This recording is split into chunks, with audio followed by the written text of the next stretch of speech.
everyone. Good evening. My name is Isaac Churian. So today I will be taking you the problem solving section for the NPTEL course Cell Biology, uh, Cell Organization, Division and Processes. Uh, so yeah, good evening everyone. So if you have any doubts or any questions in between, free to ask yourself. You can either unmute yourself or you can just type in the chat box. No issues in that case. So I think I will just begin the class right now.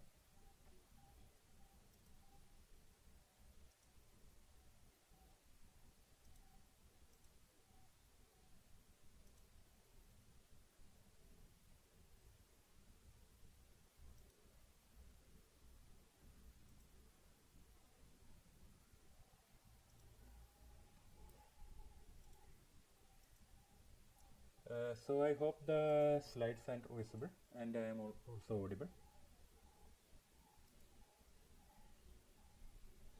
Okay, so let's start with the first solving section itself. So basically, like I will be discussing with you the new assignment section for this year's cell biology course and also for some of the previous questions from the last year cell biology course and also some of the questions that I have also made individually from after seeing the lectures and all. So about 30 questions will be discussed and we will start with the first question itself. So in the experiment performed, so basically the questions are random. So yeah. So the first question is that in the experiment performed by Avery, McLeod and McCarthy, the transforming principle was identified as DNA, RNA, proteins, lipids or carbohydrates. Which might be the answer? Sir, option A. Option A. Any other option? Anyone has any other answer or something?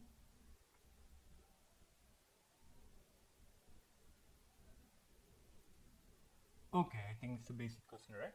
So the answer to this question is DNA. That is option 1. So basically, this is the experiment that they have actually performed. So what they did was that they actually take a heat-killed strain bacteria. Basically, strain is the virulent strain, right? And they performed 3 different experiments. Like they added proteinase to degrade the protein. They added RNAs to degrade the RNA, and they added DNAs to degrade the DNA. So when they degrade the DNA, in this case, you can see that there was the R strain did not get transformed. Actually, they injected that specific extract into a mice, and then they checked whether the mice lived or died. If they have lived, then it means that it is viral in nature. The extract is viral in nature. If they have died, then it means that they are unvirulent in nature, non-virulent in nature. So when they degraded that is proteinase, they have seen that the R strain did not get transformed, and also the mice didn't die. And also in similar thing happened when RNase was added. In this case, RNA got degraded. However, the R strain did not get transformed into a what is it, a virulent strain. So the mice lived in this case. But in case when they added DNA, the the transformation didn't happen. In both the cases, transformation actually happened because the RNA is the main factor, right? So they were able to produce the RNA and protein in this case. So the mice actually didn't die in this case, but the mice died in this case. But in case of when they added the DNAs and all, the DNA got inactivated or degraded. So there was no transfer of this genetic DNA from the strain to the R strain.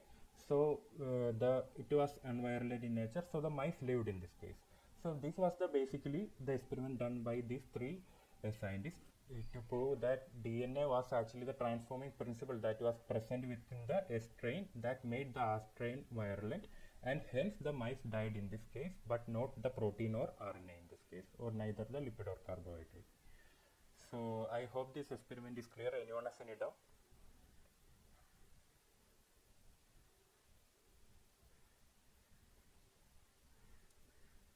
Okay, so I think this is quite clear. So no doubt I think. So I will just move into the next question. So next question, which of the following statements about the plasma membrane structure is correct? Option 1, the plasma membrane is a rigid structure composed mainly of cellulose. It is a static bilayer of protein and carbohydrate. The fluid mosaic model describes the membrane as a dynamic structure with proteins embedded in the phospholipid bilayer. Cholesterol molecules are absent in the plasma membrane of eukaryotic cell, which might be the answer.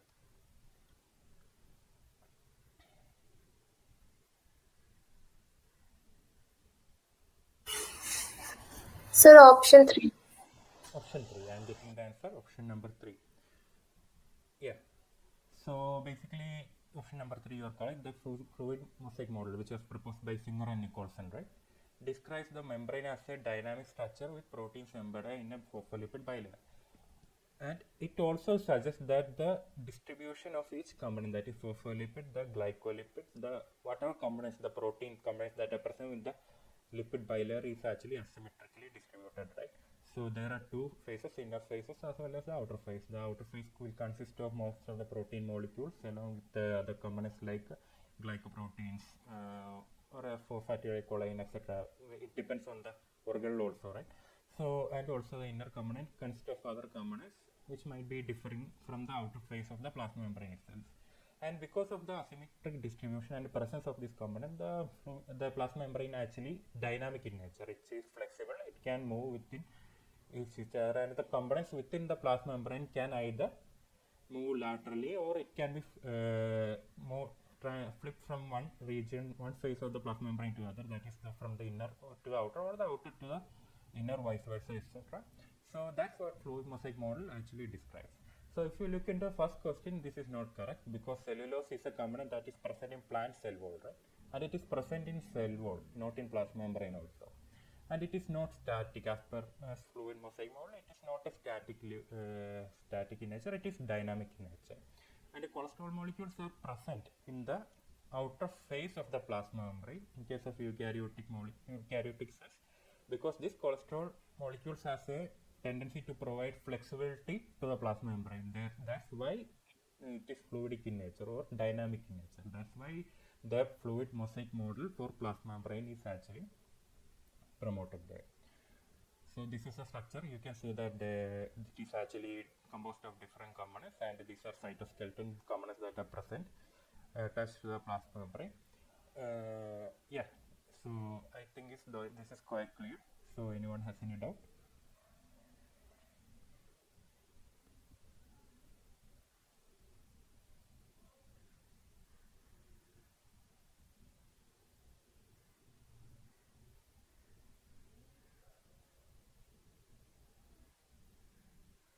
Okay, so I think it is quite clear. I will just move on to the next question then.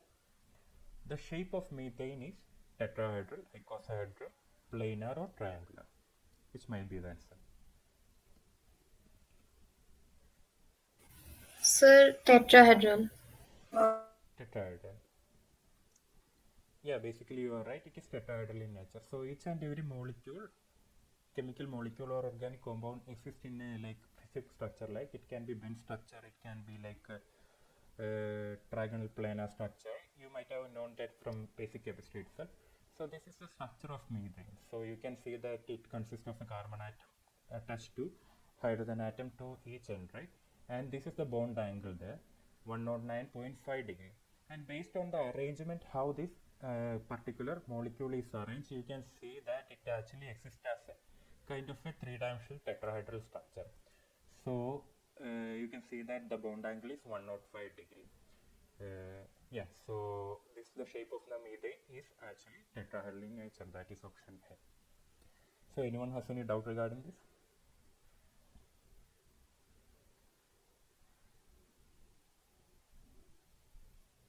Okay, so I think this is quite clear. So I will just move on to the next question then.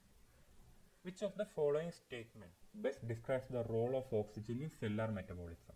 Oxygen directly participates in the breakdown of glucose during glycolysis. It is the final acceptor in the electron transport chain, enabling ATP production.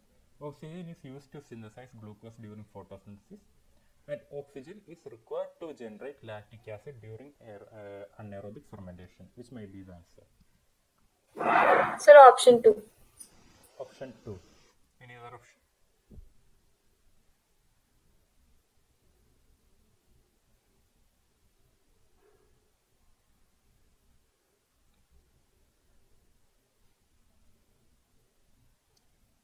Yeah, majority of you I think goes with option number 2. So you are right basically.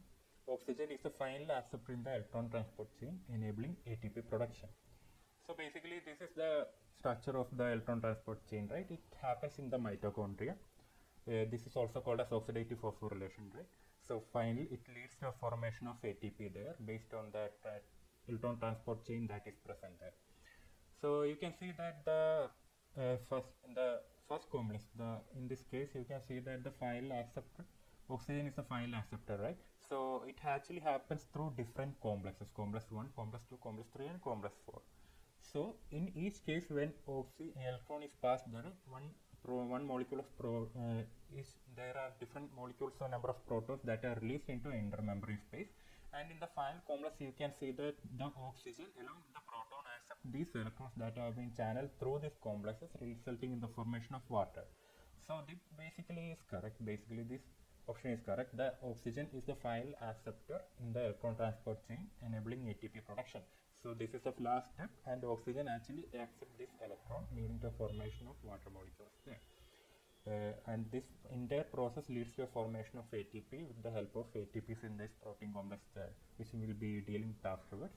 And if you look into first, like oxygen directly participates in the breakdown of glucose during glycolysis. So basically, if you see that in the case of glycolysis happens anaerobically. It doesn't require oxygen for its function. So there is glucose molecule that be started in the as the raw material there, and then it passed through a sequential step leading to a formation of two molecules of pyruvate there, right? And two molecules of ATP as well as two molecules of NADH there. So basically oxygen is not required for in the presence of glycolysis because it is anaerobic in nature. If you look into the third step, you can see that this is the photosynthesis, right? So in the third step it is said that oxygen is used to synthesize glucose during photosynthesis. No, oxygen is not required for the synthesis of glucose. Oxygen is actually the byproduct there. So what photosynthesis requires the presence of light, water and carbon dioxide, and this whole process takes place in chloroplast. It leads to formation of sugar molecules like glucose and also the formation of oxygen there. So it doesn't require photosynthesis doesn't require oxygen, but it synthesizes oxygen there. Oxygen is actually a byproduct of photosynthesis there. And also oxygen is required to generate lactic acid during anaerobic fermentation there.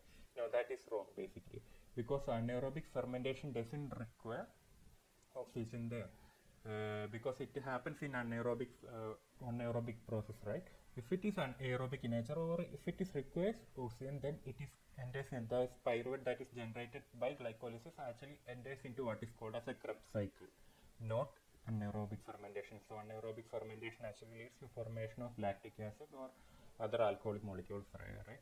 So it is also called as alcoholic fermentation. So basically oxygen is not required to generate lactic acid during anaerobic fermentation. So the option 2 is correct. The oxygen is the final acceptor in the electron transport chain, enabling leading to formation of ATP production. So does anyone has any doubt regarding this?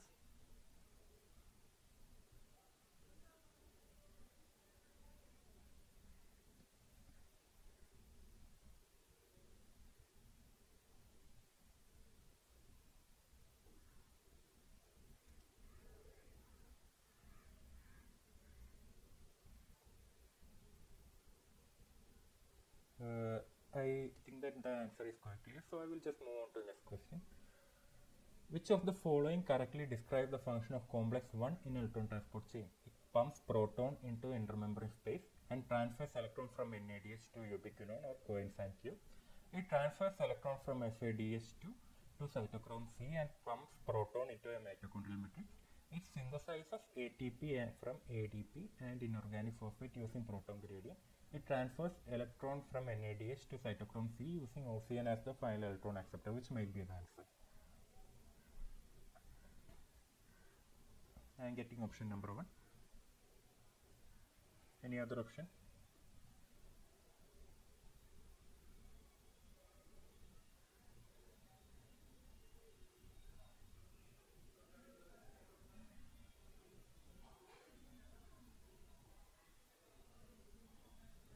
So basically you are right. The option number 1 is the answer. It pumps proton into intermembrane space and transfers electron from NADH to ubiquinol coenzyme Q. So basically I am redrawing the same diagram here. You can see that this is the complex number 1. So you can see that the electron is getting accepted by this complex, which leads to a formation of F1 proton molecules in the intermembrane space. It is also transferring this transfer from the NAD. The electrons are actually received from this NADH2, right? So NADH is this electron, because it loses an electron. Basically, it is getting it loses an electron, leading to a formation of NADH and two proton molecules there, right? So this electron is then passed on to the complex, the ubiquinol, which interacts with complex number 2 then. So basically this is electron transport system that I have discussed earlier because of this case. So this is a function of complex number 1. It receives the electron from this NADH, leading to a formation of 4 proton molecules in the intermembrane space, and the electron that is generated within this particular complex is then transferred to a coenzyme Q complex of the complex number 2, and this electron transfer happens sequentially within each complex. So in the second step, the second option is actually the function of complex number 2, and in case of option number 3, it is actually the function of ATP synthase there. Yeah, so I think this it transfers electron from the NADH to cytochrome C. You can say that this is the function in between that is happening there in this case. So basic answer to the question is, in case of complex number 1, it actually pumps proton into the intermembrane space and transfer electron from NADH to ubiquinol of the complex number 2. So I think this answer is quite clear. So anyone has any doubt? And this whole process takes place within mitochondria.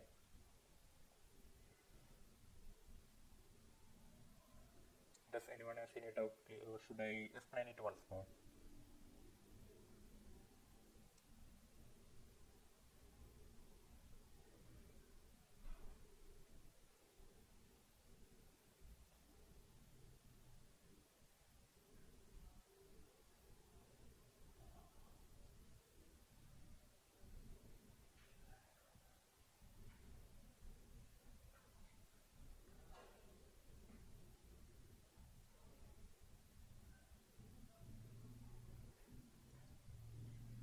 Okay, so I think this answer is quite clear. So I will just move on to the next question then. Next question is, which of the following is a characteristic of prokaryotic cell? Multicellularity, presence of mitochondria, presence of centrosome, and the presence of nucleoid. Which might be the answer? Sir, option 4. Option number 4, right? Any other option? Option number 4 I am getting.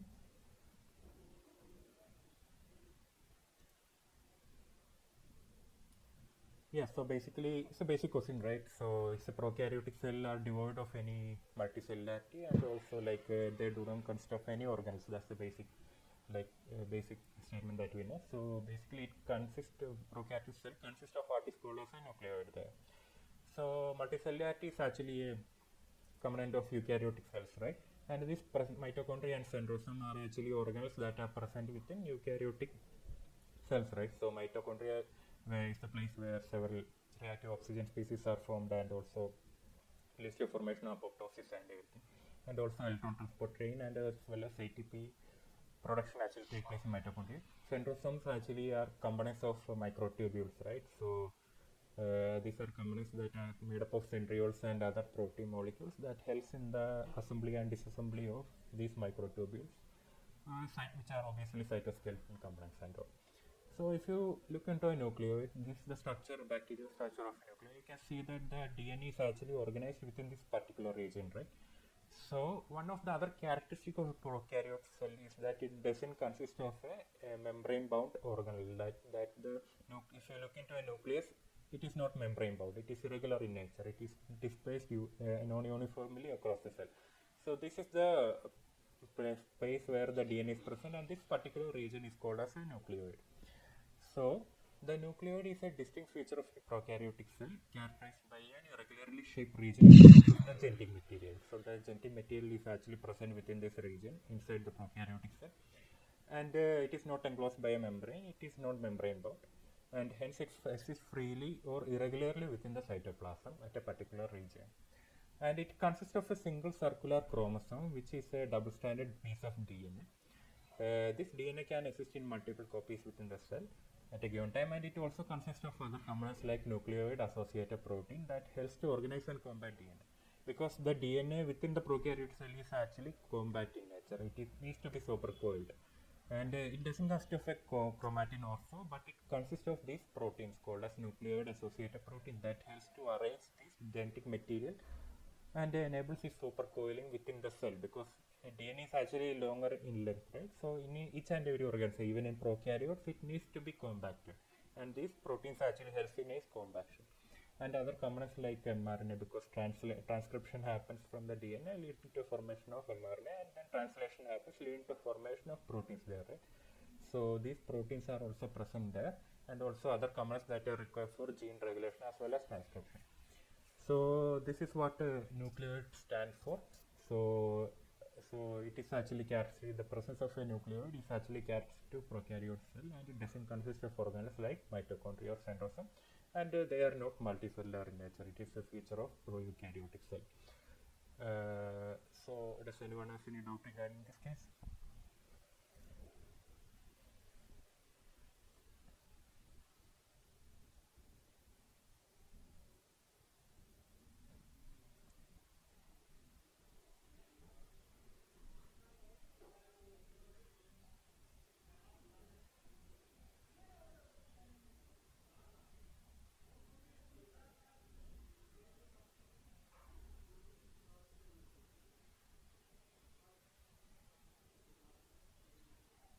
So I think this answer is quite clear. So it's a basic one, right?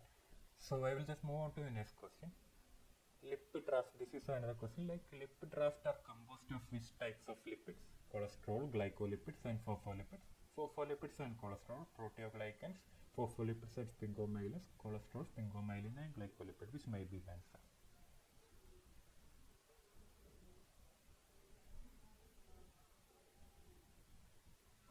Sir, option 2. Option 2. I am also getting option number 1. Any other option? Sir, option 2. Okay, option 2. I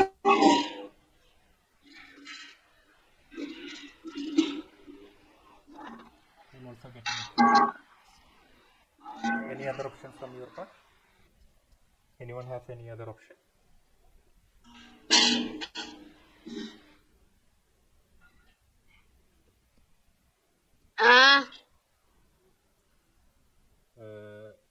Okay, so the answer to this question is option number 4, cholesterol, sphingomyelin, and glycolipids. So basically, phospholipid is a component that is present within each and every region of plasma membrane. It doesn't constitute that of a what you call as a lipid cluster. Could you please mute yourself?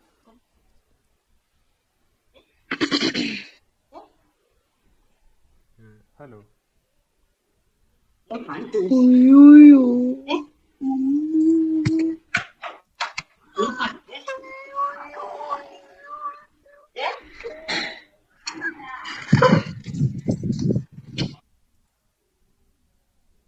Okay, sorry. So basically, this is the structure of a plasma membrane there.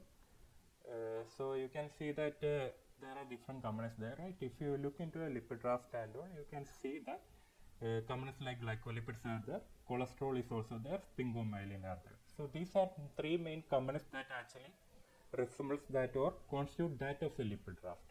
Apart from that, if you look into a whole structure, you can see that there are components like GP anchored proteins there, and other components like palmolated protein. These are basically protein components, and protein components actually exist in different forms, right? So if you look into a main composition or unique composition that constitute that of a lipid raft, it consists of these three components: cholesterol, sphingomyelin, and glycolipids. Yes, phospholipids are also present, but phospholipids are primarily located within each and every region of a plasma membrane. So I think that answer is quite clear. So does anyone have any doubt regarding this? So, what is the function of the GPI anchored protein and the palmitoylated protein? So basically, these are different types of proteins. In case of GPA angle protein, in case of palmitoylated protein, the proteins that are consist of a palmitoyl group that is attached to it. So basically, palmitoyl CoA like palmitoic acid and everything are lipid molecules, right? So these are basically proteins that consist of this group that are attached to it. You can see that in this case there is a acid chain there, right? So this comprises that of a palmitoyl group, and it enables say some kind of a important interaction of that particular protein with the plasma membrane. So, and especially in this case, the lipid raft. In case of GP anchored protein, these are proteins that these are said to be like a what you say, intrinsic protein that are attached within the plasma membrane. But however, if you look into a GPA anchor protein, this is the protein component there. So this globular structure, right? This is the protein component there, and this is what we call as a GPA anchor. So a GPA anchor is something that is synthesized within the endoplasmic reticulum. So once it is formed, it is getting attached to this protein. And what this GPA anchor does is that it consists of several lipid molecules that are attached to it. So this lipid molecule helps in the insertion of this GPA anchor to the lipid membrane. And once it is attached to, it is also other end is attached, GPA anchor is attached to a protein, right? So without the protein actually getting direct interaction with the plasma membrane, this GPA anchor helps the protein to interact with the plasma membrane. And this GPA anchor is actually flexible in nature. It can move here and there, like within when it is inserted, this protein when it is inserted into plasma membrane, right? So it is actually flexible in nature. It can flip and flop, and because of the uniform distribution and all, because of this movement, it can perform some unique function that are not performed by individual protein itself because of the presence of this GP anchor. So that's why it's called as a GP anchor protein, because the protein is actually attached to a GP anchor, and this GP anchor resulted in the insertion of the protein to the plasma membrane. So I hope that answer is clear. So is it clear, or do you have any doubt? Anything else? No doubt, sir. Okay, so anyone else have any doubt?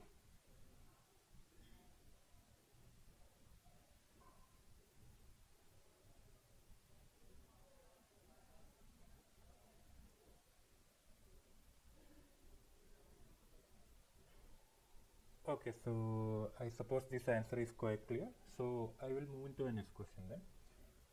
Yeah.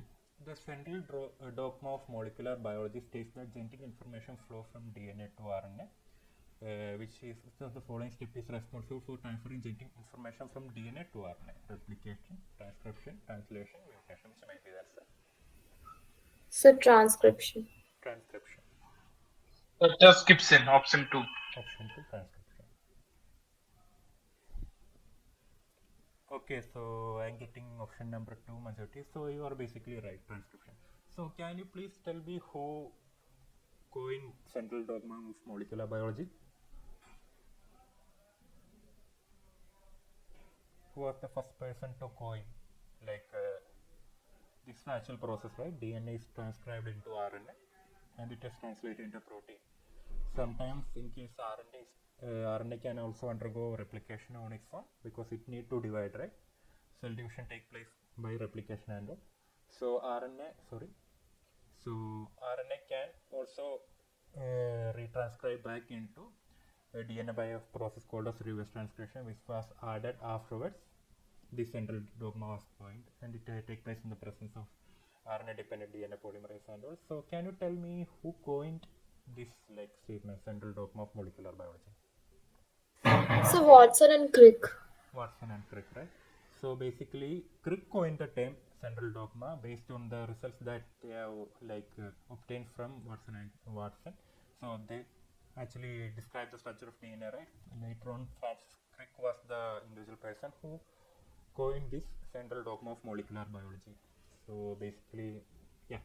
So I think that's quite clear. So this is a basic one.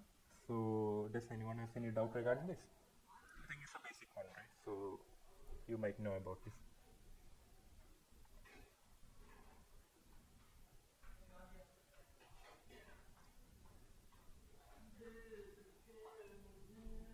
Okay, so I think the answer is quite clear. So I will just move on to the next question. The sequence information of a protein is derived from which type of structure of a protein? Like protein structure, you know that. Primary structure, secondary structure, tertiary structure, or quaternary structure? Which might be the answer? The sequence information. Primary structure. Primary structure. Any other option?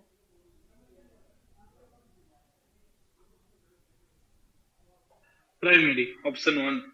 Option 1, primary structure, right? So basically, Yes, sir. Yes, sir. yeah. Thank you. So this is the primary structure, right? So from the primary structure, you will get the sequence information of a protein. In case of secondary structure, it gets differentiated into different structural conformation that a protein could have, right? Like alpha helix or beta pleated shape. And then it moves on to a tertiary structure and finally into a quaternary structure. So if you look into a total functional aspect of a protein, which structure could give you more idea about the functional aspect or the three-dimensional structure of the protein? Which of this might be giving you that idea? Primary structure gives you the sequential information, but if you look into functional aspect of a protein, which type of structure would give you that idea out of this? I am getting the option tertiary structure.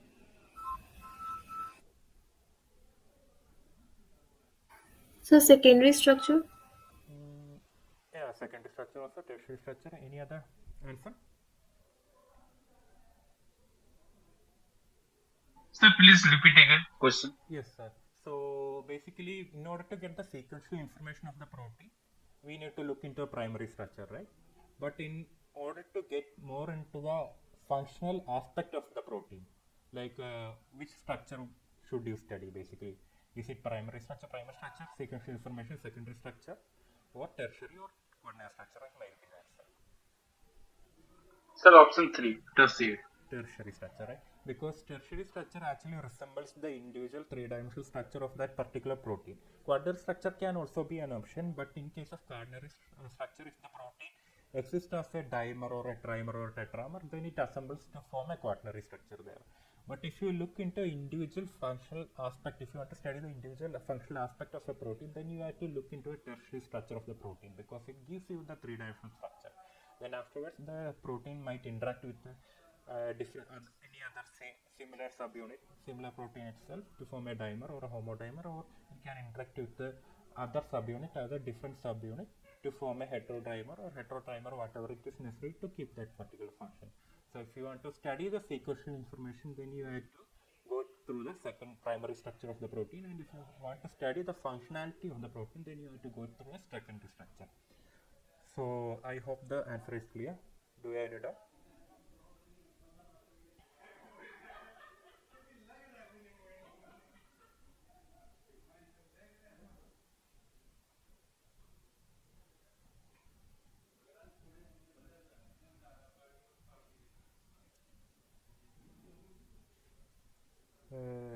Yeah, so I think the answer is clear. So I will just move on to the next question. Next question is in Avery Yes, McLeod. sir. Yeah, okay. So in the Avery McLeod McCarthy experiment, which macromolecule was identified as a transforming principle responsible for headache? This we have repeated basically in the first question. So we know the answer, right?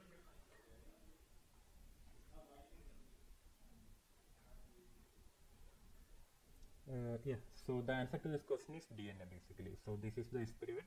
So in case of when they have injected the rough non-viral strain, which is called a strain R, into a mice, the mice was healthy because it is non-viral in nature. If you Yes, sir. inject the smooth viral strain, then the mice dies because it consists of that DNA that produces a protein.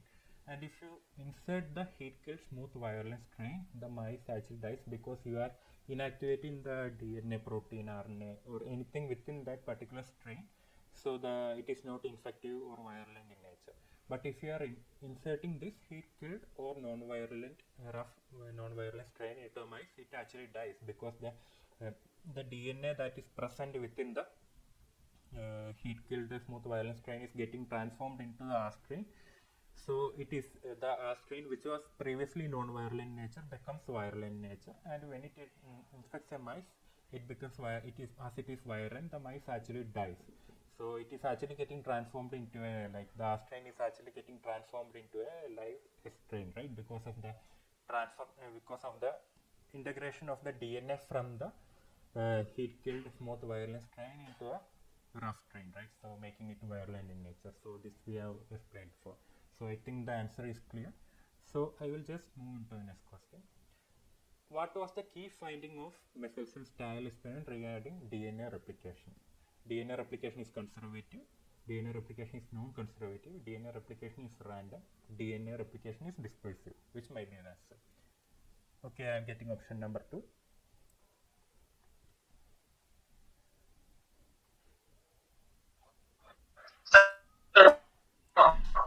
Option B. Option B. DNA replication is semi-conservative. Option 2, sir. Option number 2. So you are basically correct, Angie. So DNA replication is actually Option 2, sir. yes. DNA replication is actually semi-conservative in nature. So basically, this is the experiment that they have performed, right? So basically, they have a DNA that is nitrogen labeled, like 15 nitrogen labeled. This is the mass number of nitrogen, right? Like I think from chemistry point of view, the atomic number of nitrogen is 7. So it can exist as two different isotopes, like with mass number 14 as well as 19. So mass number 15 is much more heavier than that of mass number 14. So first they considered this DNA, this particular E. coli with the N15 labeled sample. So the DNA that is nitrogen that is present within the DNA is actually the nitrogen consists of mass number 15, right? So they have actually, from this prerequisite, they have actually collected the DNA and then they have done a density gradient centrifugation in cesium chloride. So basically, in case of density gradient centrifugation, if you have some sample that consists of different components of different molecular weight or some molecular mass, right? So based on the molecular weight, the components get separated in this case. So like in case of cesium chloride, if you are using, it is used as a separating agent, right? So different concentration of cesium chloride is used there. So in this case, you can see that the cesium chloride concentration is higher, which is denoted by positive. So when moving up, you can see that the concentration is getting lowered down because the dilution is getting increased there. So from this is a region consisting of high concentration of cesium chloride, and this is the region consisting of low molecular concentration of this cesium chloride. So when you are putting a sample of N15 there and doing an ultracentrifugation, what happens is that the components that are present within the sample is getting dispersed all throughout the cesium chloride there.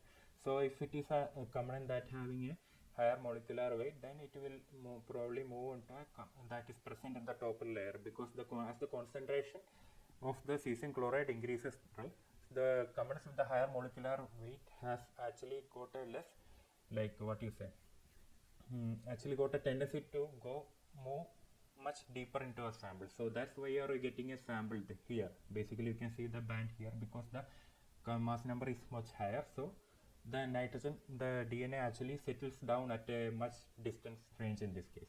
However, when the sample of E. coli was moved into a media that consists of N14 nitrogen, so this E. coli uses this particular isotope of nitrogen. So you can see that when it is using this, the DNA actually divides into two. One sample, one of the strand will be used as a template and to make the other strand, right? Because the DNA is complementary in nature. So in this case, instead of using nitrogen 15, it uses the nitrogen 14 because they have provided a nitrogen sample. Culture media consists of nitrogen 14 there. So all the next DNA strand or the dot strand that is produced there will consist of this nitrogen 14. So when they have run a density gradient centrifugation from this lane, you can see that the molecular weight actually shifted from N15 to a N14 sample. It somehow came in between. In the subsequent generation, you can see that more molecules of DNA have been produced, which consist of nitrogen 14 there. So you can see that from this range, it actually decreased, and it gave a fraction of DNA consist of this nitrogen 14, these particular molecules there, and this 50% will denote this molecule. So upon subsequent generation, similar thing happened. So this means that the DNA, even though the DNA sample is not getting completely formed into a new sample, however, one of the strand of DNA is used as a template which is called as a parent strand, to make the daughter strand there. So from this experiment, it has supposed that DNA actually divides equally. However, it doesn't degrade, or one of the template strand is used. One of the strand is used as a parent strand for generation of daughter strand there. So this is actually called a semi-conservative nature of DNA replication itself. So this is what they have done. This is the Michelson-Stahl experiment there, and they have found that DNA replication is actually semi-conservative in nature. So does anyone have any doubt regarding this?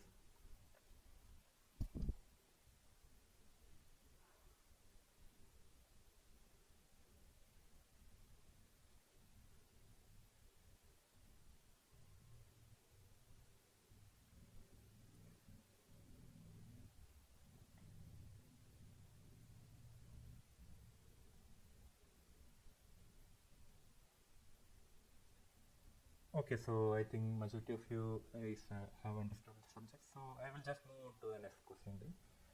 So ATP synthesis take place in which space in the cell? Intermembrane mitochondrial space, matrix region in mitochondria, cytosol, or none of the above? Which, like ATP synthesis take place in which space?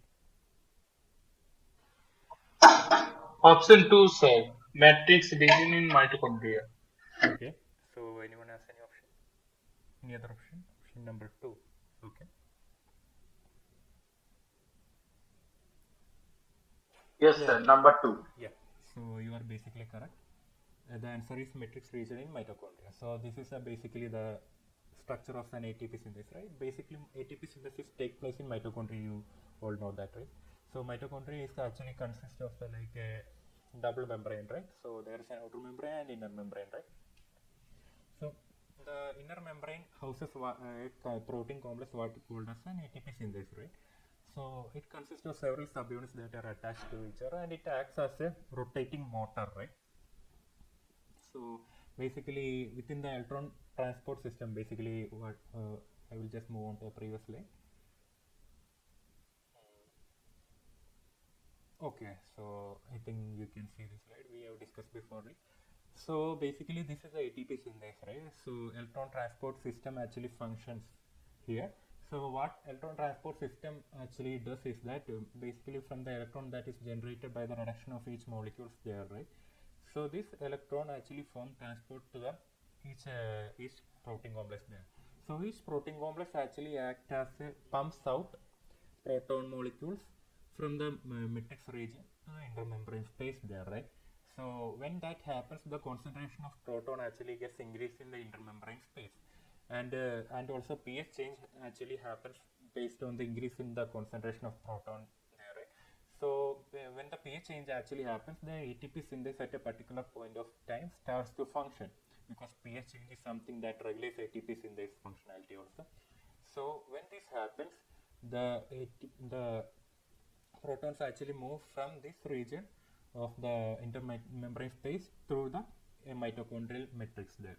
So because of this movement, it actually generates what you say, it actually helps in the formation of this conversion of this ADP to the ATP, because the ADP actually accepts this inorganic phosphate molecule there, leading to the formation of ATP there. So basically, if you look into the structure of ATP synthase there, you can see that it consists of one region, F0 region, as well as a F1 region there, right? So F0 region is the one that accesses the proton from the intermembrane space, and then it transfers into the matrix space. So when it happens, this particular molecule actually rotates, and because of that particular function, each subunit actually, this beta subunit actually access one molecules of ADP and inorganic phosphate, and when the proton is moving from this region to the other region, it helps in the formation of ATP there. It produces some kind of energy there, and this energy actually creates a bond between this inorganic phosphate and ADP, leading to the formation of ATP there. So because of this particular function and the nature or the mechanism at which the ATP synthesis actually works, it is actually called as a molecular motor.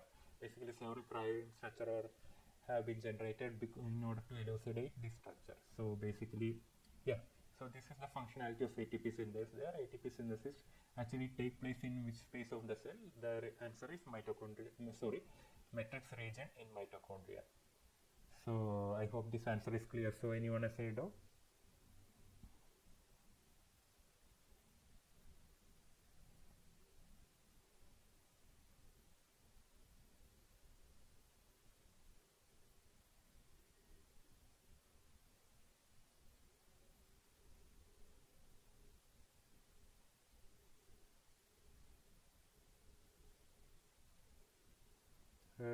Yeah, so I think this answer is clear. I will just move on to the next question then. Coming on to the next question. Which component of the mitochondria is involved in ATP generation? F1, F0, both F1 and F0, none of the above. Which might be the answer? Sir, option 3, both F1 and F0. Individually for ATP generation.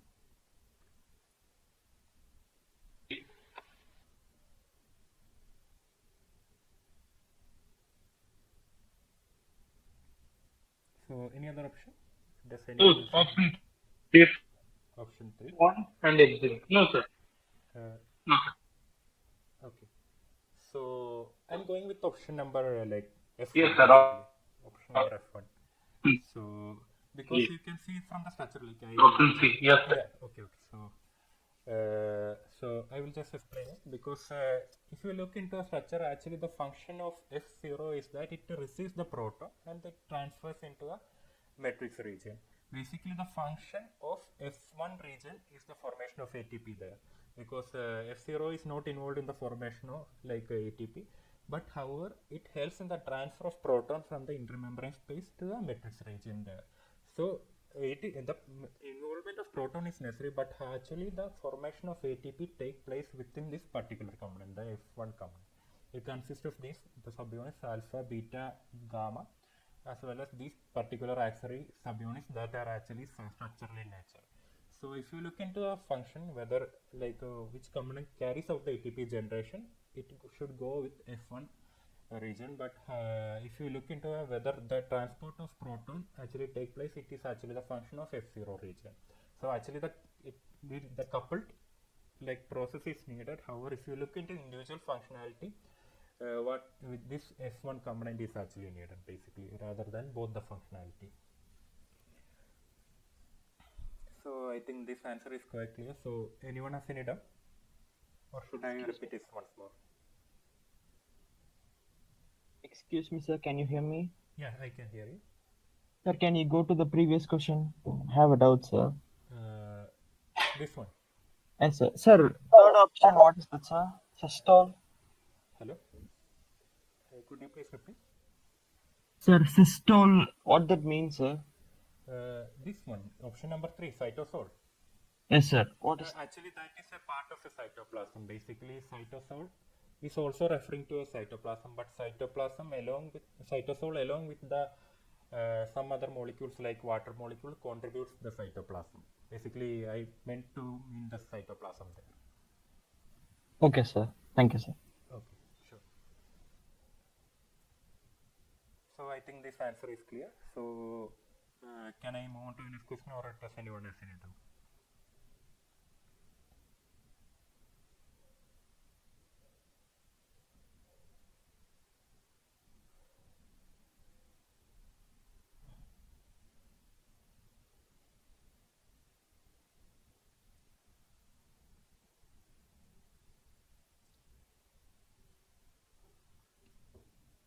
Okay, so I think the answer is quite clear. So I will just move on to the next question.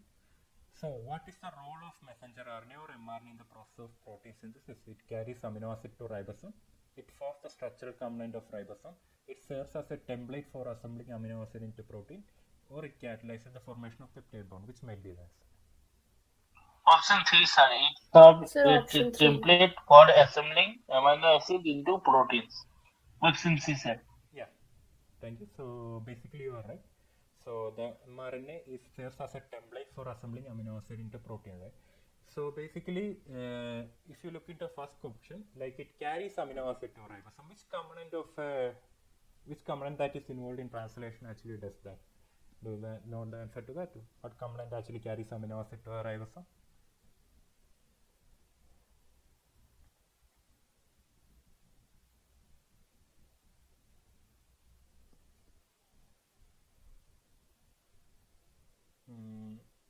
function number one, like tRNA actually does that function, right?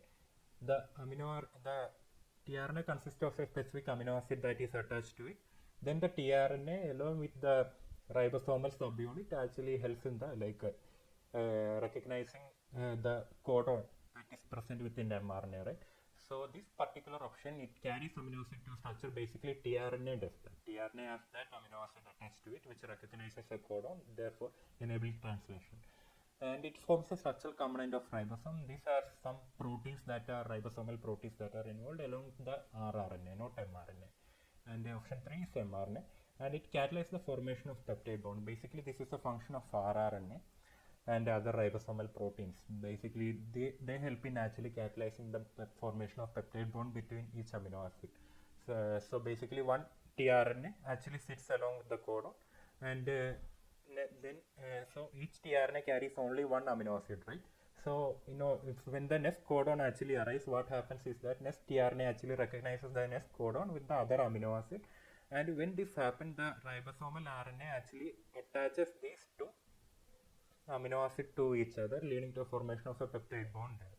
So these are basically the function of ribosomal proteins along with the ribosomal RNAs there. So not basically the function of mRNA. Okay, your screen is not clear, so I will just present it once more, I suppose. So yeah.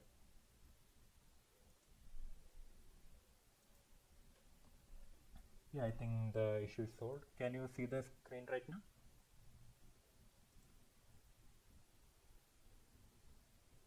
Okay, so basically, Yes, sir. yeah, okay, thank you. So basically, our ribosomal RNA as well as rRNA catalyzes the formation of peptide bonds within the incoming amino acid or the incoming tRNA. So does anyone have any doubt regarding this? Any other doubt?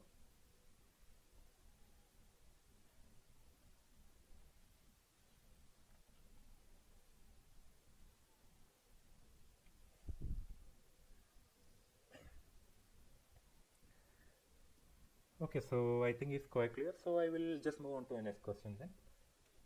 So this question, what are Okazaki fragments? Short continuous stretch of DNA found on lagging strand, short continuous stretch of DNA found on leading strand, short discontinuous stretch of DNA found on lagging strand, or short discontinuous stretch of DNA found on leading strand? Which might be your answer. Option 3, sir. Short discontinuous structure of DNA found in lagging strand. Right? So any other option? Yes, sir. Yes, sir. Yes. No, sir.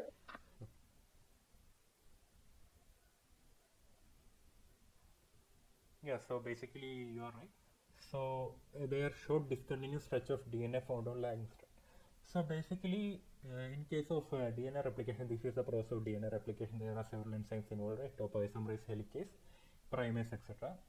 Ligase, etc. are involved. DNA polymerase is a important component of that process because it polymerizes the entire DNA length, right? It replicates the DNA. So basically, when the DNA is unwound, so what happens is that the double strand actually becomes single stranded, right? The hydrogen bonds are broken there. So basically, short stretches of primase are formed with the help of an enzyme called as primase there. So basically, DNA replication actually takes place in a 5' to 3' manner, right? So if you look into this particular strand, you can see that this is called as a leading strand. So in the leading strand actually moves, replicates DNA along the direction of helicase and topoisomerase there. So basically, it is a kind of a energy efficient process. So once the primer is formed there, the DNA polymerase can actually continuously results in the formation of a daughter strand there. You can see that the new nucleotides are being added, leading to the formation of new DNA strand there, or daughter strand, what you recall, with the help of a polymerase enzyme there. So that is continuous in nature. But in case of this particular process, this is not energy inefficient. There is some mechanism that is happening there leading to its inefficiency. I need to recall that also. So the primase actually forms a short stretch of primase there. So basically what happens is that when this form, the DNA polymerase is inefficient to form this particular replication in the lagging strand in the 5' to 3' end. So what they do is that they form short discontinuous stretch of DNA there. In each case you can see that there is a short discontinuous stretch as compared to what is formed in the leading strand there. However, once this short DNA stretch is formed, it needs to be ligated together because it needs to form a daughter strand there, right? So what happens is that an enzyme called as ligase comes up. So it joins these short discontinuous stretches there, leading to the formation of a long continuous stretch there. So this once this strand is also formed, the ligase next to this particular region. It moves to this region, reads this particular empty void there, and then it joins together to form a continuous stretch there. So okay, these are particular fragments that are formed, this continuous stretch of DNA that are formed within the lagging strand are actually called as Okazaki fragments, and that are only observed in the lagging strand itself. So basically these are the Okazaki fragments. So in one case it is continuous in nature, in the leading strand it is continuous in nature, the daughter strand is continuous. While in case of lagging strand, that the strand that is formed is discontinuous in nature. So I hope this answer is clear. So anyone have any doubt?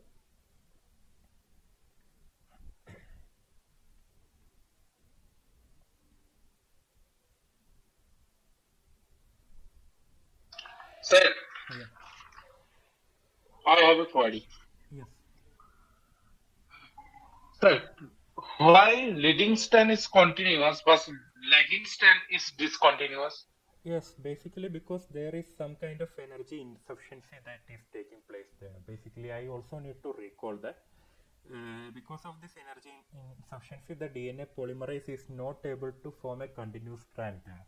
So that's why the ligase needs to be there to form a continuous stretch there. So I also need to recall what's the exact mechanism there. So I actually don't recall that also. So I will just remind you in next class itself. So I will also check what's the probable reason might be. Okay, sir. Okay. What is the function of topoisomerase? Topoisomerase is actually an unwinding enzyme. Basically, it helps in supercoiling as well as desupercoiling, etc. Basically, you might have heard about type 1, type 2 topoisomerases, right? So basically, these are also involved in like supercoiling mechanism of DNA. So yeah. So who discovered Okazaki fragment? I also don't know the particular answer to this question. So I also need to check that basically. I think the name itself coins out the scientist name also, but I need to be sure, right? So at this point, I don't know. Yeah, Okazaki fragments is actually kind of a like a prerequisite for the formation of a complete daughter strand within the lagging strand, because you can say that it's actually like the initial product of a daughter strand. Basically, it's actually a discontinuous stretch because of some case in case of the DNA polymerase not like able to form a complete DNA strand within the lagging strand. It first forms what is called as the Okazaki fragments. So later on ligase comes up in and attaches in between this like what you call as Okazaki fragments, and then it adds nucleotides in between this region where the nucleotides are not present or where the bases are missing. So once this happens, it then becomes a complete daughter strand. So I will call it as a prerequisite for the daughter strand formation in the lagging strand when replication actually happens in the lagging strand. So I think that's clear.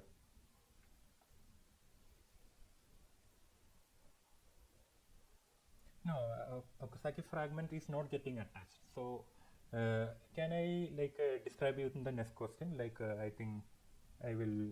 The next question is also similar to this. So I will just move on to the next question. So I will describe the whole mechanism in this case.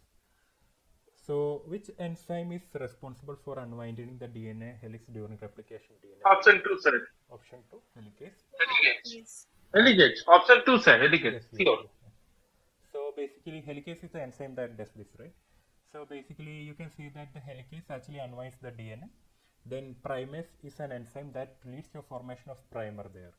So then DNA polymerase actually sits in between this and then leads to polymerizes this DNA in the 5' to 3' strand.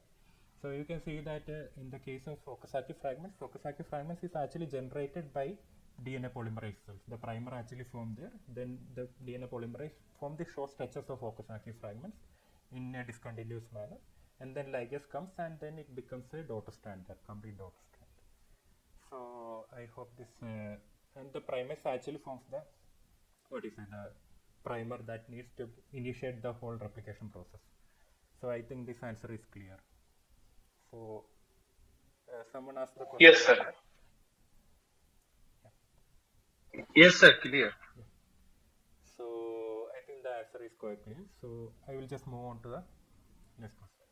Glycolipids are predominantly distributed in which phase of the plasma membrane? Inner phase, outer phase, equally distributed, or on the both phases? Which might be the answer.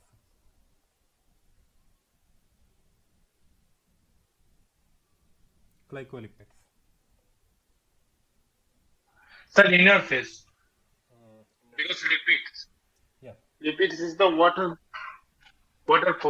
waterphilic, sir. Hydrophobic, right? Yes, sir. Yes, sir. Hydrophobic. Hydrophobic.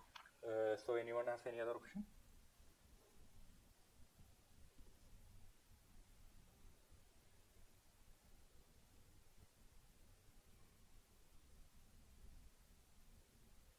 So the answer to this question is basically the outer phase. So glycolipids are basically carbohydrate dependent proteins, right? So if you look into the plasma membrane, it is asymmetrically distributed based on the fluid mosaic model, right? So majority of the components that are present within the outer phase is predominantly located into the outer phase, and some other components are predominantly located into inner phase. So these components like glycolipids, cholesterol, phospholipids is present in both cases. Phosphatidyl-choline in case of RBC and all, those are located on the outer phase. So if you, and also the proteins that are needed to be like glycoproteins etc. are also located on the outer phase. In case of inner phase, the other components like phosphatidylserines, these are components, other components are located on the inner phase of the plasma membrane. So it is not equally distributed because there is no equal distribution of any component within the plasma membrane. It's unequally distributed or asymmetrically distributed. So on both of the outer phase, but more on the inner phase. No, it is not found on the inner phase. It is predominantly, glycolipids are predominantly located within the outer phase of the plasma membrane. So some of the components you need to recognize or by heart itself, because this distribution you probably don't recognize, right? It might create doubt whether it is located in the outer phase or the inner phase. So the answer to this question is outer phase. So anyone has any doubt?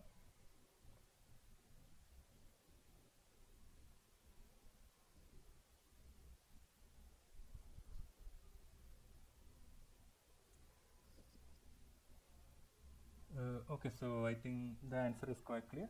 So I will just move on to the next question then. The bond between the sugar group and nitrogen base in a nucleic acid is known as phosphodiester bond, and glycosidic bond, ester bond, or none of the above. Which might be the answer. Okay, I am getting option number 2. Any other option?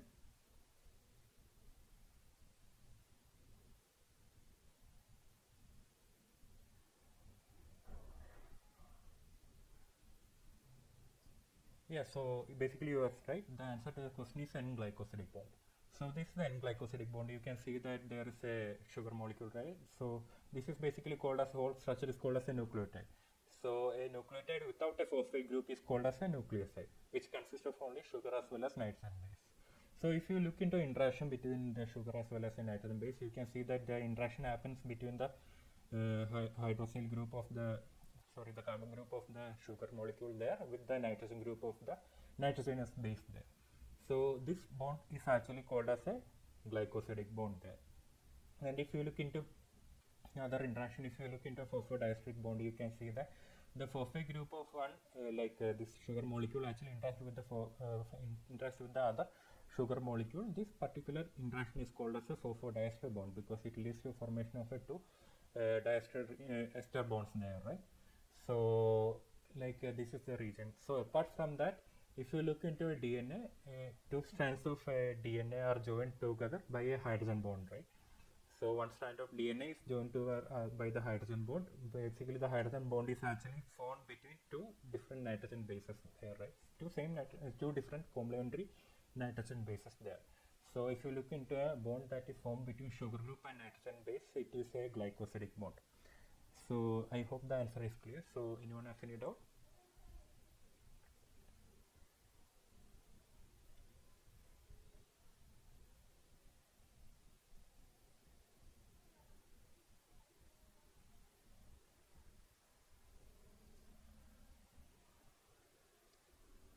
Okay, so I think the answer is clear. So I will just move on to the next question then. Which of the following statements hold true for a cell? Cell arise via spontaneous generation. Cells carry and pass on hereditary information to a daughter cell during cell division. Cells are dynamically closed system. All of the above, which might be the answer.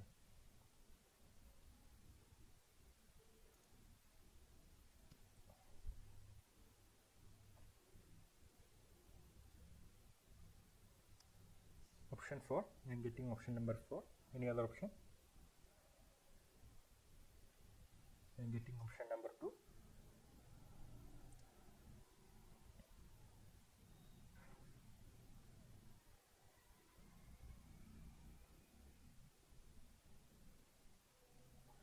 Option 2, sir. Yes, so the answer to this question is cells carry and pass on hereditary information to daughter cells during cell division. So basically, if you look into sorry, this is the next question basically. Yeah, so I will just explain this diagram afterwards. So if you look into, yeah, we'll just look into that. So basically, if you look into a second, that is basically right, because cell division happens, right? Cell division actually promotes the transfer of genetic information from one cell to a, which is the parent cell, to a daughter cell, right? Leading to formation of two different cells. That is also called a cell division there. So if you look into the first option, it is actually the cells arise from what is it? Spontaneous generation, right? The cells arise via spontaneous generation. So spontaneous generation means that cells can actually originate from non-living matter. So this was an earlier experiment, earlier suggestion that has been going on in the early times of like Aristotle and all. So based on this, it since the living organism could arise from non-living manner without any parental involvement. However, because of these experiments that are done by Francisco Reddy and Louis Pasteur, in case of Francisco Reddy, you can see that he has done some experiment with meatloaf that has been kept in a jar. So if the jar is open, the maggots can enter into a meatloaf and then it lays egg and leads to formation of other maggot flies there, right? In case of ghost covered flask jar, even if the maggots are not entering, sometimes it lays egg in the top of the flask. It can enter into a meatloaf and it leads to a formation of maggots and then flies there, right? In case of sealed jar, the maggots cannot enter. So there is no formation of flies or maggots or eggs that could enter there. So from that, it has been studied that even if a non-living matter, that is the jar or any other substance that are present in the sealed jar was there, only in the presence of maggots there, new maggots can or new flies can form there. And also Louis Pasteur also done this experiment in a sealed this U-shaped flask there. In case of open broth, when it is kept in open air, it gets contaminated by bacteria, leading to formation of microorganisms there. In case of when it is sealed with a what you say cotton plug there is no microorganism growth there because only air enters, not the microorganism. However, when it is even if it is open, however, when the opening of the tube is bent into a U shape, as the air enters into a flask. However, whenever a dust particle actually enters, it actually settles down in this U-shaped bend there. So no organism can actually enter into a sterile environment there, leading thereby no organism will be generated in the broth there. Only in the presence of open air or any interaction with the particular organism there, new organism can form there.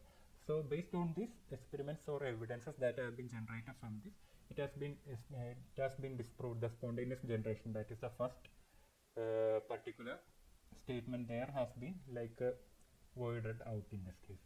Cells are dynamically closed system. Now it interacts with the environment there. It is an open system there. It is dynamic, that you can agree with. It is an open system there. It can interact with other cell. It can interact with the environment, etc. So that option is also not right.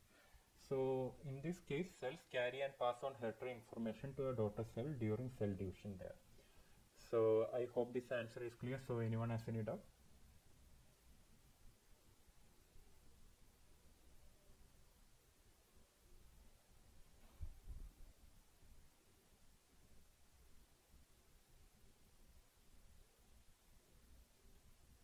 Okay, so I think this is quite clear, right? So I will just move on to the next question then. coming on to the next question. So aquaporins are which type of protein? Peripheral protein, GPA anchor protein, integral protein, or soluble protein? Which might be the answer? Aquaporins.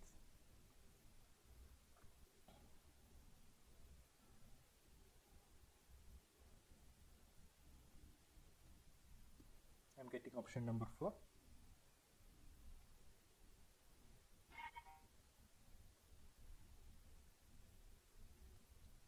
I'm getting option number 1 also. Any other option?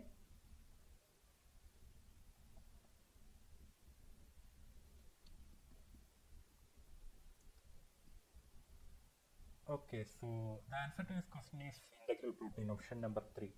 Basically, integral proteins are proteins that are embedded within the plasma membrane, right? So, peripheral proteins are those proteins that are expressed on the surface of the protein through a lipid like a backbone there. So, aquaporin is actually a type of protein that is present on the plasma membrane and it enables the movement of water molecules from the outer surface of the cell to the inner surface of the cell. Basically, it helps in water transport there. So it consists of several beta barrel structures. So this is hydrophobic in nature. So in order to integrate into the membrane, so this beta barrel or hydrophobic region within the protein actually integrates into a plasma membrane, and hence it acts as a small barrel there with an opening. So when it detects water, it actually opens up and then it moves water molecule from the outer surface to the inner surface of the cell. So basically, because it is embedded within the plasma membrane, it is called as an integral protein there.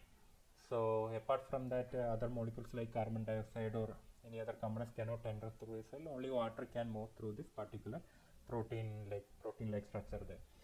So yeah, that's the role of basically aquaporins there. It helps in water transport and it is an integral membrane protein consists of beta barrel structure and all. So that is actually kind of a chamber-like structure with openings and openings. So I hope this answer is clear. So anyone has any doubt? It is not a soluble protein because like if in case of soluble protein, it won't be attached with the plasma membrane or any other membrane molecule. It will be soluble within the outer surface of the cell or within the inner surface of cell. GPA, it is not GPA anchor because it doesn't consist of a GPA anchor attached to it. It is not a peripheral protein because it is not extended into outside of the cell. Rather, it is embedded within the plasma membrane. So it is an integral protein. So anyone has any doubt regarding this? I hope it is clear.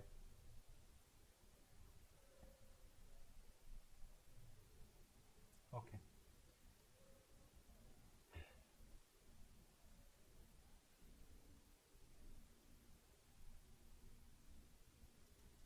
So I think this answer is clear. I will just move on to the next question.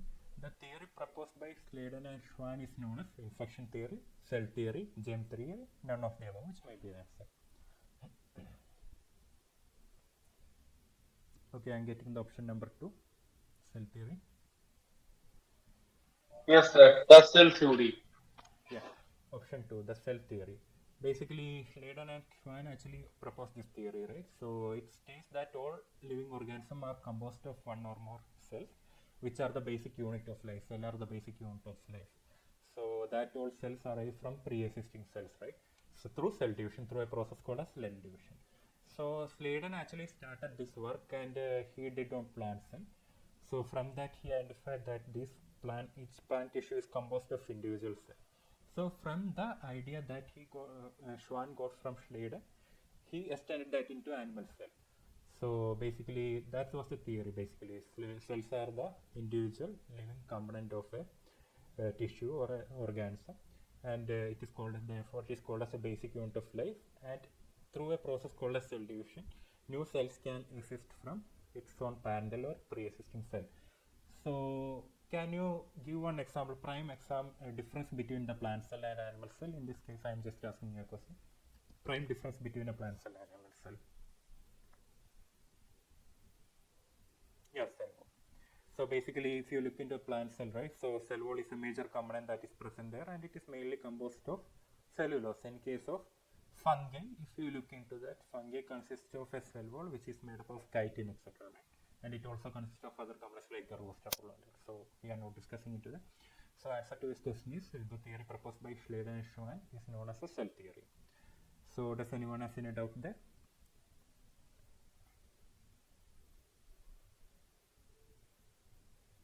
Okay, so I think it is quite understandable. So I will just move on to the next question. In Watson-Crick model of DNA, the two strands of double helix are held together by which type of bond? Covalent bond between sugar and phosphate group, hydrogen bond between complementary nitrogen base, ionic bond between sugar molecule, van-der-Waals interaction between the backbone sugar. Okay, so I am getting option number 2. So I think this is a basic question, right? So nitrogen bases has a tendency to keep the single strand into a double strand, right? Because of the and not only that, not hydrogen bond formation can happen. Option 2, hydrogen bonds between complementary. Hydrogen bond between complementary nitrogen bases, right? So even though hydrogen bond need to be formed, the two strands need to be complementary in nature. Two nitrogen bases need to be complementary in nature. If it is bonding with the if adenine is present, then it should bond with thymine. So in that case, three hydrogen bonds will be there, and if the guanine is present, in case of adenine and thymine, two hydrogen bond will be there. Or so vice versa. Sorry, three hydrogen bonds will be there. In case of guanine pairing with cytosine, two hydrogen bonds will be there. So it needs to be complementary in nature like that. So single strand of one DNA, if it is complementary, then it forms a hydrogen bond between nitrogen bases. Then it becomes double stranded in nature, right? So that's the answer basically. Hydrogen bond between nitrogen bases. Covalent bond is also needed, but these other different kinds of bonds, that covalent bonds, ionic bonds, and van-der-Waals interaction actually keeps the structure of the individual single strand of DNA together. So and between backbone sugars and so this answer, hydrogen bond between complementary nitrogen bases. So I hope this answer is clear. Anyone has any doubt?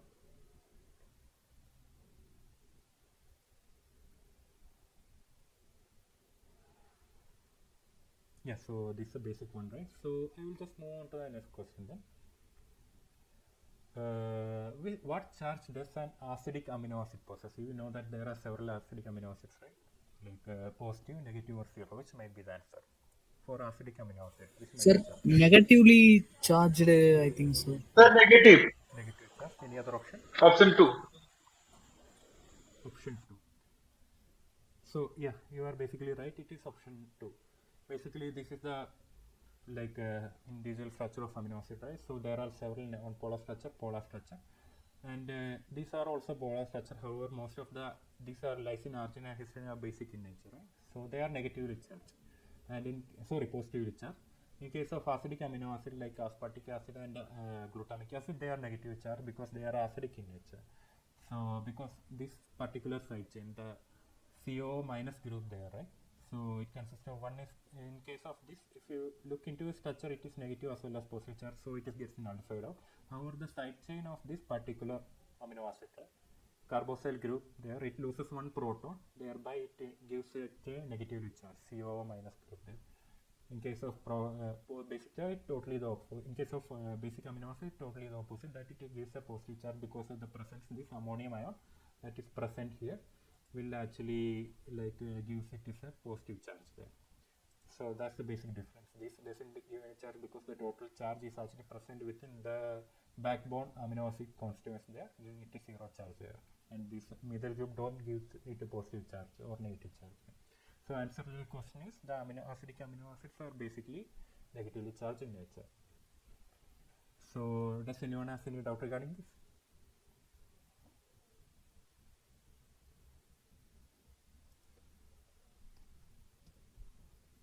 So I will just move on to the next question. Which of the following pair of amino acid can be considered as having a polar side chain? Aspartic acid, glutamic acid, serine, tyrosine, lysine, histidine, or alanine and valine? Which might be the answer?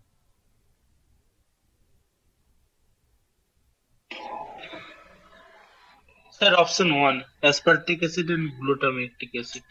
Glutamic acid, right? So polar side chain. Sorry, this option is incorrect, sorry. The answer is aspartic acid as well as glutamic acid. So basically, sorry for that. So basically you can see that okay, so I also have any doubt in this case because if you look into both the option 1 as well as option 2, right? So you can see that the tyrosine group also has a hydroxyl group there, and the serine also has a hydroxyl group there. That imparts a polar charge to that molecule also. And also because of the presence of this particular moiety there, In case of, you are also right, acidic amino acid, you can also see that there are several polar chains there, right? So in case of lysine and histidine can also be answer there. So only option that could go with not answer to be is alanine and valine. So I also have a doubt, because in case of, you can see that if you look into a positive as well as negative charge, they can also be considered as a polar molecule, right? A polar molecule is something that which possesses a charge, apart from this alanine or valine. So I also have certain doubt in this question, because these three options can also be an answer. In this case, aspartic and glutamic acid being acidic in nature can possess negative charge. Serine and tyrosine as a hydroxyl group, so it is polar in nature. And lysine and histidine also have a positive charge because it is basic in nature, right? So do check it out, because whether there is a distinction between polar, positive or negative charge compounds there. So I also have certain doubts in this case.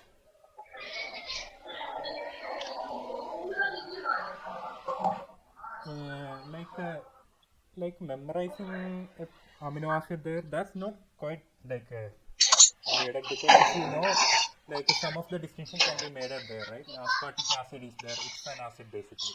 If you know that lysine, histidine and thymine is a positive charge, basically we know that those are basic amino acid, right? So apart from that, glutamyl and asparagine are compounds that are modified forms of these acidic amino acids.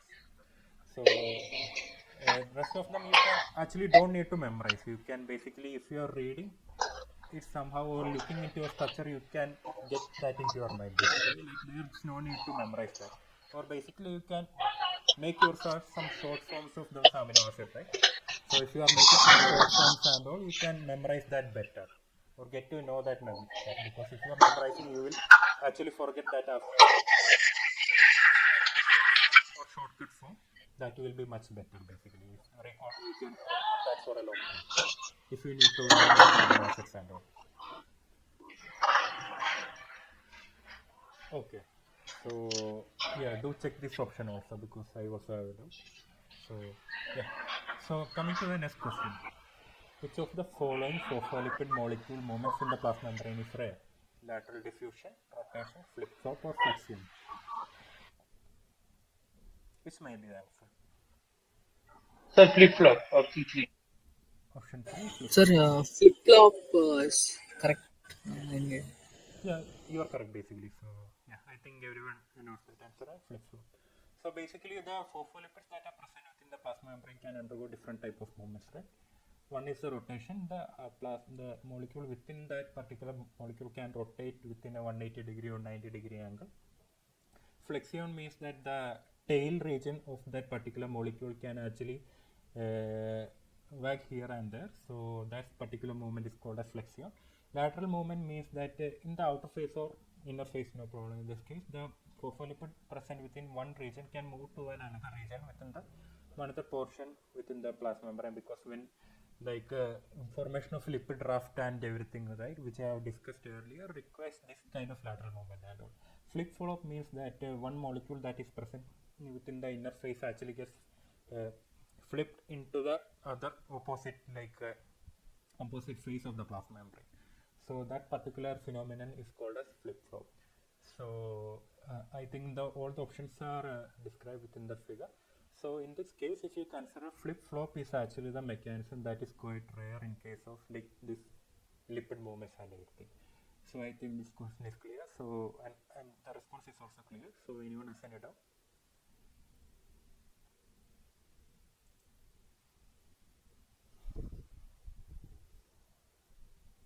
Okay, so I'm getting the response understood. So I think this is quite understandable, right? These are mechanisms that you could probably know about from the term itself. Yeah. So which of the following, coming to the next question, which of the following molecule requires transporters to move through the cell membrane? Glucose, water, gases, none of the above. Sir, it can be like water. Sir, water. Water also. Water, sir. Yeah. Yes, sir. Yeah. So any other option?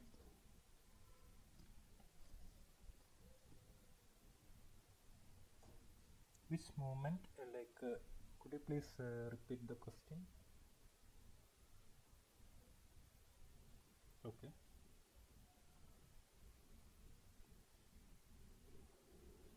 which movement is generally observed there, I think that depends on each phenomenon. Because earlier I told that like lateral movement is responsible for the formation of lipid raft, and the formation of this lipid raft actually results what in the called as like several proteins that have specific function actually gets aggregated into a lipid raft, which carries out several functions, right? So lateral movement is one of the like important function that happens during this particular phenomenon.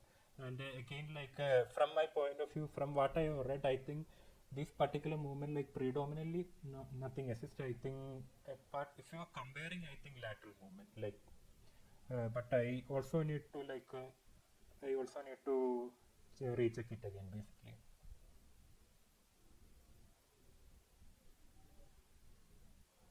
Okay, so I'm going to go with the option glucose, because if you look into the glucose, right, glucose is a substance is polar. Water is also polar in nature, but however, sometimes as compared to these components like glucose, water has a slight tendency to move across the plasma membrane, like urea, glycerols, right? These are small uncharged polar molecules. So water also has a tendency to move into a case. So as I earlier discussed, some of the protein molecules like aquaporins are present there that helps in the movement of water across the cell membrane. However, water also has a tendency to move across the cell membrane independently of any other transport. However, it's not that common basically. However, in case of glucose, molecules like glucose, glue transporters are there, right? Glucose transporters, GLUT1, GLUT2, you might have read about that. Without the presence of this particular transporter, glucose cannot move across the plasma membrane, because if you look into the size of the glucose molecules, right, you see it is polar in nature. There are several hydroxyl groups that are attached to its side chain. As compared to water, it is much higher, larger in size. Because of that, it cannot freely enter to a plasma membrane. So it requires these transporters like blue transporters to actually move across the cell membrane. Gases are hydrophobic, as small hydrophobic molecule, it can freely permeate to a plasma membrane. There is no issue in that case. And the other ions also requires these potassium gated channels, sodium gated channels, and etc. You might know that they require this in order to move from the inner surface to outer surface. So the answer to this question is glucose. Water can also be answered, but water can also move through this lipid bilayer on its own because of its small size, even though it is polar in nature. But because of the larger size of glucose, there is a permeability that should be a transporter that are present within the cell membrane, like glue transporters, so that it can move from outside to inside or whatever it might be. So I think this answer is clear. Does anyone has any doubt?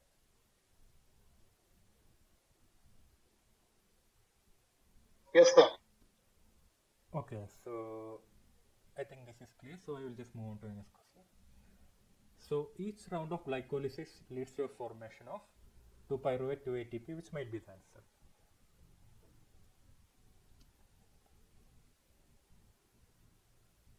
One pyruvate, one ATP, one NADH, one pyruvate, 2 ATP, 2 NADH, or 2 pyruvate, which might be the answer. It starts with a glucose, right? So 2 pyruvate, 2 ATP, 2 NADPH. NADH, right? NADH. Option 1, sir. Option 1. I guess option 1, sir, I guess. Okay. So the answer to this question is option number 1. So basically you are right. So this is the whole process of glycolysis, right? So this is a glucose.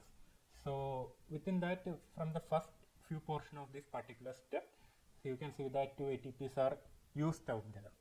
So it leads to formation of glyceraldehyde 3-phosphate and dihydroxyacetone phosphate.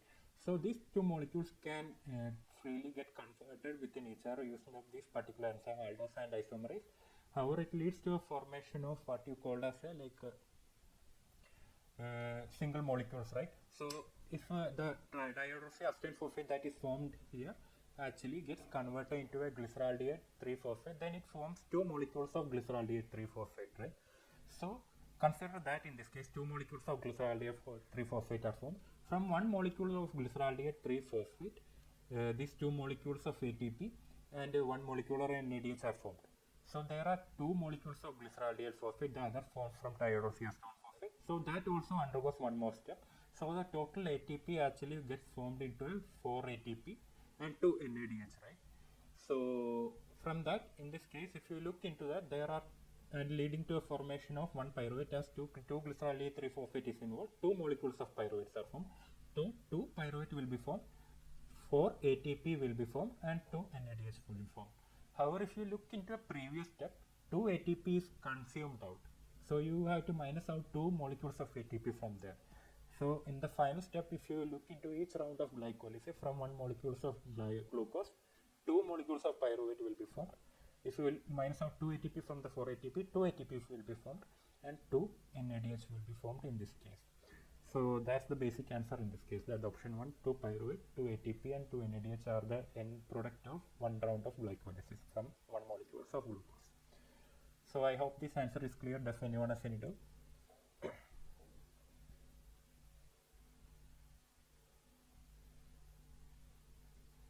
Okay, so I think this is quite clear. So I will just move on to the next question now.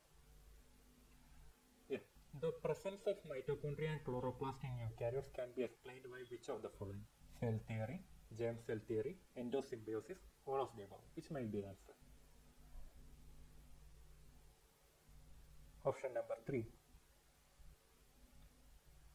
Yeah, I think all of you might agree with option number 3, right? So I will also go with option number 3, endosymbiosis theory. So basically what happens is that there was a prokaryotic cell at first. The prokaryotic cell was the ancestral cell of eukaryote, it is being proposed. So cell grows in size, this prokaryotic cell actually grows in size, and then it forms cell membrane folding. So in the plasma membrane, it enfolds into a cell, it forms cell membrane folding. So once it formed, this cell membrane folding actually detaches from this plasma membrane and then it attaches with the nucleus there, forming a nuclear envelope and the other complex like endoplasmic reticulum there. So it was being said that once it has been formed, a aerobic heterotrophic prokaryotes actually enter into the cell. This particular molecule which carries out the what you said, that this particular mitochondria is getting what becomes a protobacterium, which later on becomes a mitochondria, is actually engulfed into this particular cell type. So this then directly becomes an animal cell, because if it is evading this particular degradation mechanism that is present within the cell, it actually becomes a symbiotic. It actually forms a symbiotic relationship between these two cells, leading to the formation of a animal cell there, which is probably a eukaryote. So if this cell, which consists of a mitochondria already present there, engulfs a cyanobacterium which consists of a chloroplast, it becomes a plant cell there. So these are basically two routes that leads to a formation of a eukaryotic cell. That is, one in case of if mitochondria is only present there, it becomes an animal cell. If a chloroplast and mitochondria is present there, it becomes a plant cell. And as both originate from a prokaryotic cell, because of the engulfing of these particular kinds of protobacterium as well as cyanobacteria, this particular theory is called as endosymbiotic theory. And because it avoids the like the digestion that is present in the cell, they are able to congregate or cooperate with each other for their own survival, leading to formation of the eukaryotic cell, which we probably call as the organelle there, right? Mitochondria and chloroplast. So this particular theory is proposed from what is called as an endosymbiosis there. So I hope this answer is clear. So anyone has any doubt?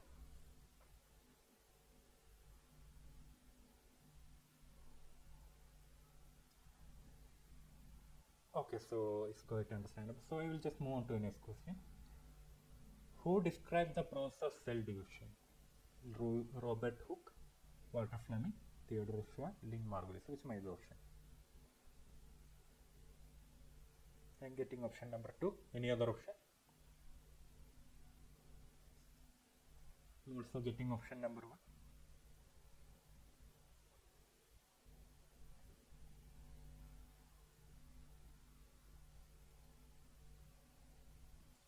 Yeah, so the answer to this question is Walter Fleming. So basically Robert Hooke actually one of the person who discovered cells, right? In case of cork and all, when he discovered that through microscope. So Walter Fleming was the one person who discovered cell division. So basically he coined the term cell division and described it as the new cells actually, or the daughter cell actually formed from the pre-existing or parental cell through cell division, through process called cell division, by transferring genetic material from the parental cell to a daughter cell. So he was the one who discovered this. So yeah, Lynn Margulis also contributed to the endosymbiosis theory in this case. So she was also part of that. She provided evidence that endosymbiosis theory could be a valid theory in this case. So yeah, so I will just move on to the next question. So anyone has any doubt in this case?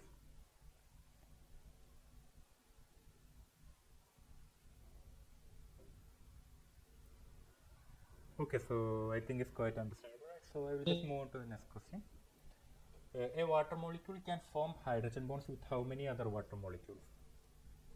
3, 5, 4 or 2? Which might be the answer? Sir, 2. Sir, two water molecule can be. Okay, any other option?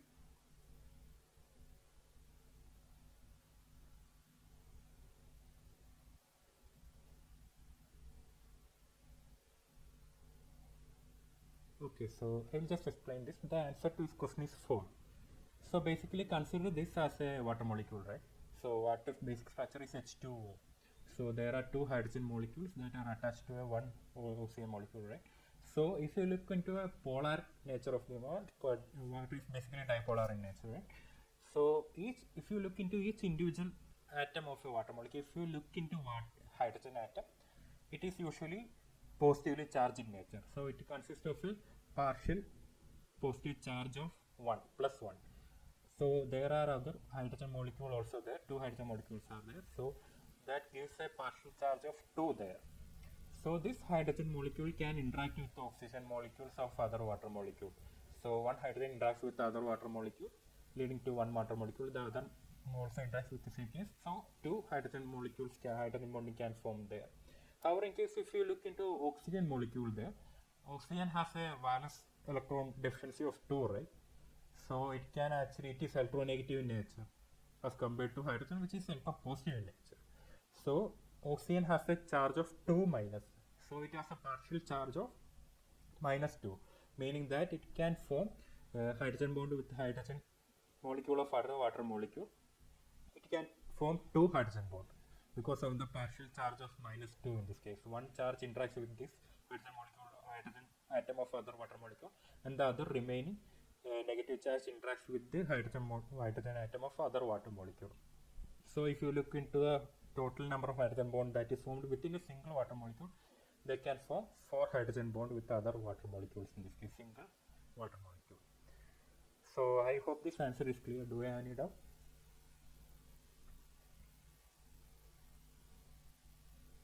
Yeah, so I think it's basic one. So if you have any doubt, you can ask basically some issue. So basically, like this is the last question of the section. So anyone has any doubt regarding this? I hope it is quite clear. So if anyone has any doubt, you can basically ask right now. We will just stop presenting the screen.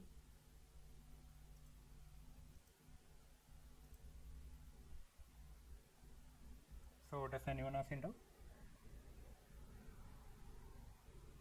Yeah, there's a doubt there.